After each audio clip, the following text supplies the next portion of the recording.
সন্দ্বীপে ২৮৪টি মহিষ পালের মালিকানা নির্ধারণের ৩ সদস্যের তদন্ত কমিটি। চট্টগ্রামের দ্বীপ উপজেলার সন্দ্বীপে ২৮৪টি মহিষের একটি বিশাল পালের মালিকানা নিয়ে তৈরি হয়েছে চাঞ্চল্যকর ধোঁয়াশা। জানা যায়, গত শুক্রবার সন্দ্বীপ উপজেলার সারিকাইত ইউনিয়নের চরাঞ্চলে একটি ব্ল্যাকহেড থেকে ৩০০টি মহিষ নামানো হয়। স্থানীয়রা এদের মালিকানা জানতে চাইলে সুনির্দিষ্ট কোনো উত্তর পাওয়া যায়নি।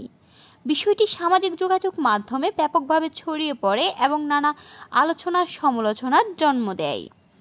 এক পক্ষ দাবি করেছে, মহিষগুলো উরিচ্ছর ইউনিয়নের ভারপ্রাপ্ত চেয়ারম্যান মোহাম্মদ রহিমের পারিবারিক সম্পত্তি, যা বহু বছর ধরে বংশানুক্রমে লালন পালন করা হচ্ছে।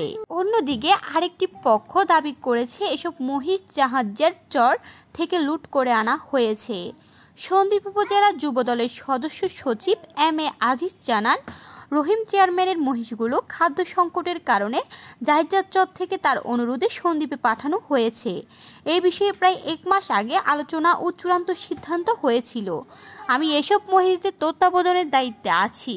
সন্দ্বীপ থানার officer in charge AKM. Shafiqul Alam Chowdhury বলেন, মহিষের পালের বিষয়ে জানার পর এম.এ. আজিজকে মহিষগুলো নিরাপদে সংরক্ষণের দায়িত্ব দেওয়া হয়েছে।